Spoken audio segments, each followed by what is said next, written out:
Hello friend, मैं आपको Rajasthan GK के हार्ड टॉपिक लोकवाद को ट्रिक्स के माध्यम से समझाने की कोशिश करूंगा। ये आप देखिए,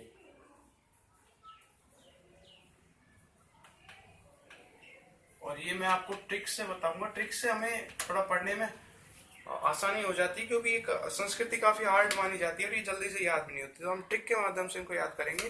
तो लोकवादों को हम चार प्रकार से बांटा गया है। पहला सुशिर,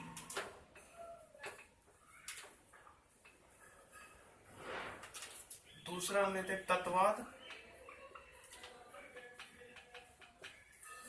तीसरा धनवाद और चौथा है अवनद। ये इसी को ही बोलते हैं तालवाद। ठीक है, अब मैं आपको बताऊंगा कि इनका निर्माण किस किस से होता है, उनको किस प्रकार से इनमें स्वरों की उत्पत्ति होती है। तो सबसे हम पहले देखेंगे निर्माण किससे होता है इनका। तो निर्माण में देखेंगे सुशिर। सुशिरवाद में हम लकड़ी या धातु का उपयोग करते हैं। ये लकड़ी या धातु के बनते हैं। तत्ववाद लकड़ी या धातु वही चीज बनती है। आधे तत्ववाद होते हैं लकड़ी के, कुछ तत्ववाद धातु के बने होते हैं। जैसे कि धातु में कुछ भी हो सकता है, जैसे कि सोना, चांदी, तांबा, पीतल।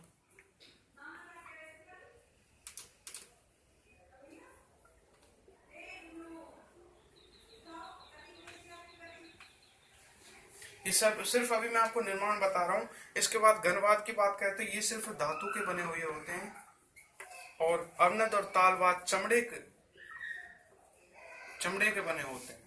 अब निर्माण की बात हो गई, इसके बाद हम बताते हैं स्वरों की उत्पत्ति। इन सब में स्वरों की उत्पत्ति कैसे होती है।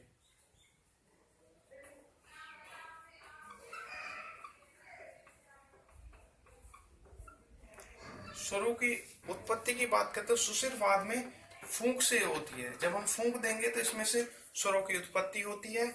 तत्ववाद में तारों से, तारों पे जब हम उंगलियां रखते हैं तो उनसे इनके स्वरों की उत्पत्ति होती है। घनवाद में इसको जोर से मारने, थोक से या टकराने से। और चमड़े से बने अवनद ताल में चोट मारने से।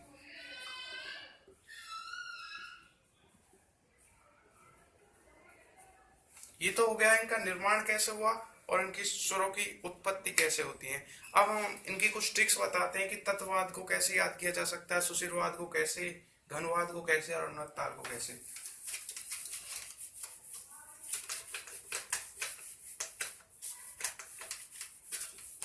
सबसे पहले हम ले लेते हैं तत्ववाद को।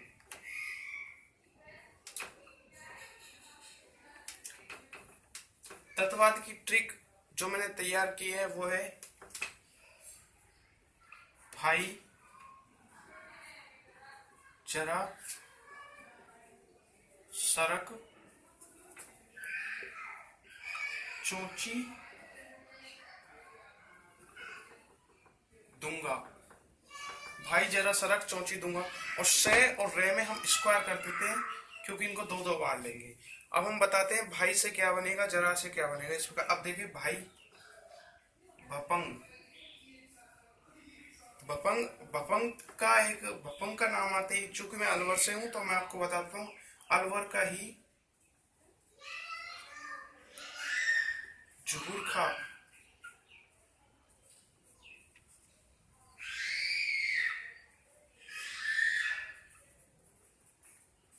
झूर का मेवाती इनमें बहुत प्रसिद्ध है। ये बजाने के लिए अंतरराष्ट्रीय वादक है ये। इसे बात करते हैं, इसे क्या बनेगा, तो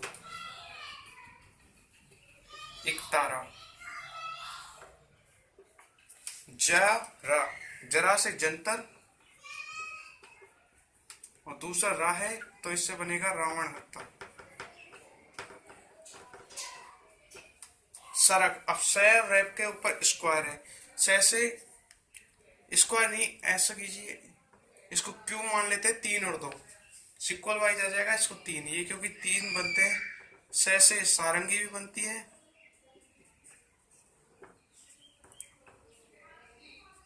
सुरिंदा,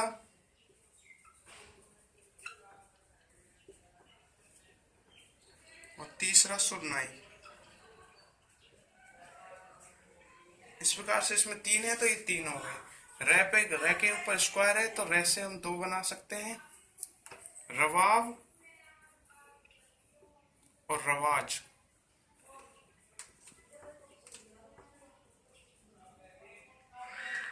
चौंची दूंगा, एक कैव रह गया, कैसे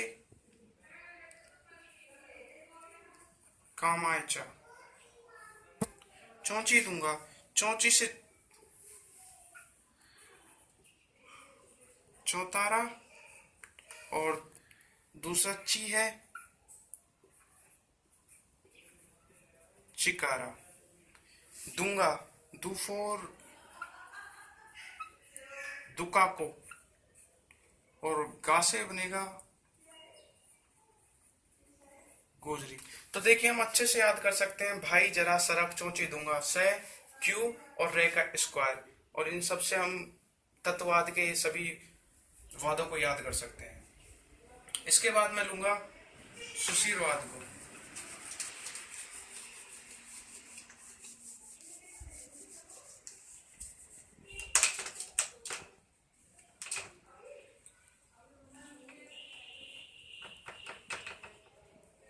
सुशीरवाद में जैसे मैंने बताया था, इनका निर्माण लकड़ी या धातु से होता है और फूंक मारने से इनमें स्वरों की उत्पत्ति होती है।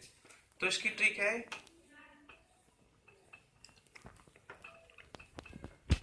बीना शाह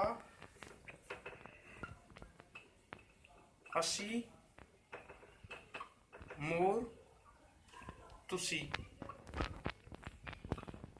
बीना शाह असी मोर तुसी, सुमन भी इसी में लिख देते हैं। बाकी दूसरा, जैसे कि यहाँ तक कुछ वाक्य बोल दिया, उसके बाद बीना शाह असी मोर तुसी, बाकी सभी हटोना।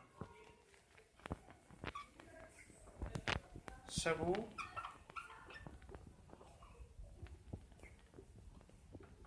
हटोना। तद्वाद की तरह इन सबको लेते हैं, किससे क्या क्या बनता है। तो बीन से पूरे से बन जाएगा, बीना से बीन, जिसको हम पुंगी भी बोलते हैं। शाह पूरे से शहनाई, शहनाई। असी मोर तुसी, ऐसे अलगोजा, और सी से सिंगा। मोर, मुंह से मोरचंग बन जाएगा,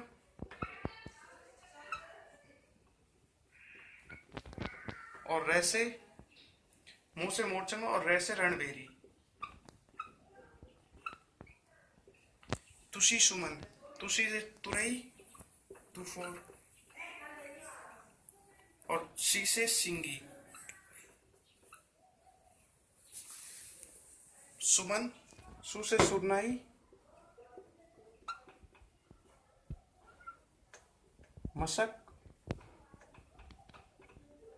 और न से बनेगा नड़ या नफीरी।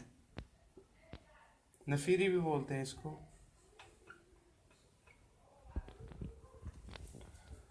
ये सब की अलग अलग है, तू की अलग, सी की अलग, मोर और रे की भी अलग अलग है।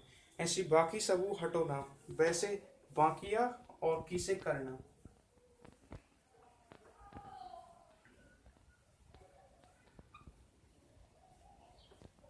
और की से बनेगा करना। सबू सैफ और सतारा, भूसे भूगल।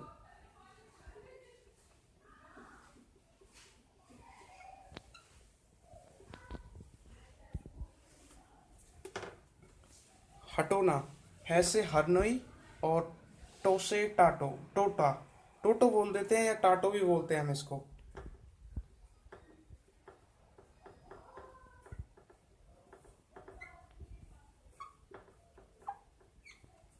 ना से एक लास्ट चीज बची है, नागफनी।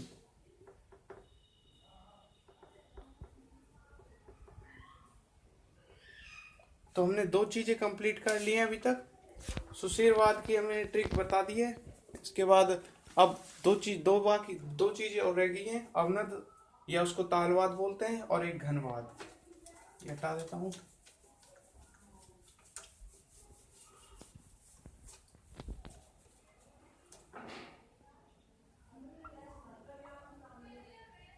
अवनत, और इसी को ही बोलते हैं तालवाद।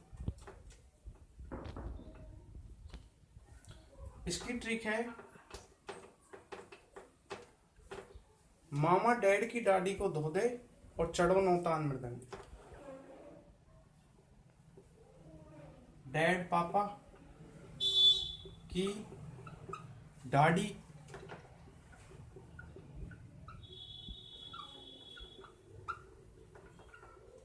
धो दे और चढ़ो नौतान मृदंग। इस हिसाब से मामा से बनेगा मांदल और माँ से मांड, दोनों से अलग अलग है।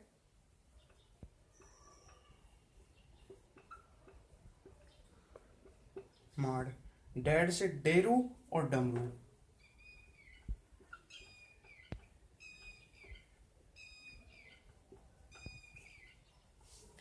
डाक दीप को दो से दोसा, दे से दमामा, तो डाडी है तो डाक, और ये डी है इससे दीप को।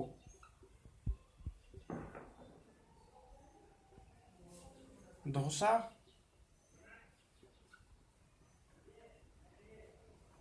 और दे से दमामा,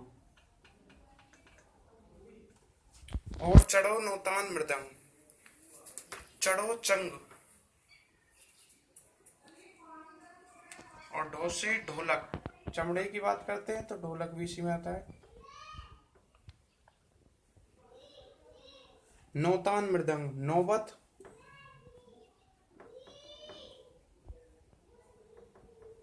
ता से बनेगा ताशा और नै से बनेगा नगाड़ा। मृदंग, ये मृदंग ही होता है। इस प्रकार के ट्रिक से हमने 3 वाद कंप्लीट कर दी थी। लास्ट वाद बचा है हमारा घनवाद, उसको लेते हैं।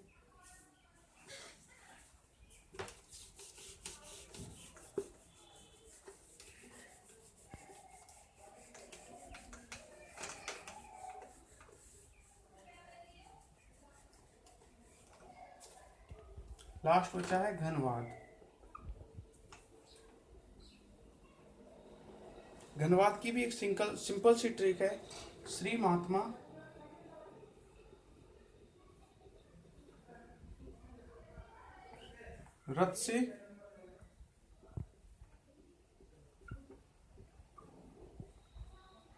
रथ से झांक कर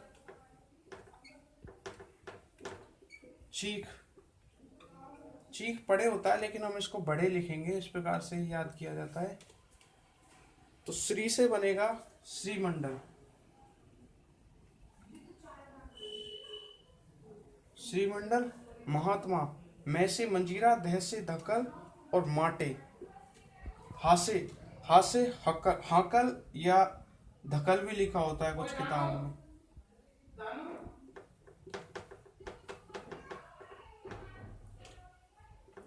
हाकल या धाकल कुछ भी बोल देते हैं।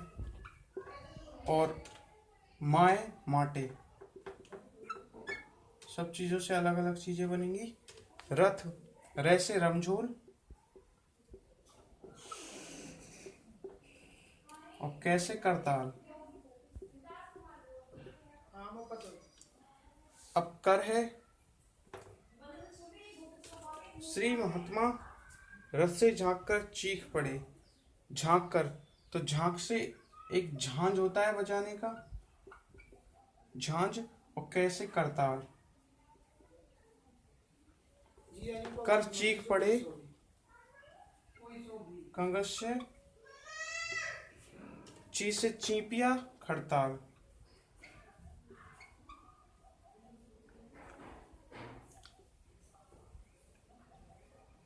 ची से अलग है, खे से अलग है। भड़े, भैफो भरनी।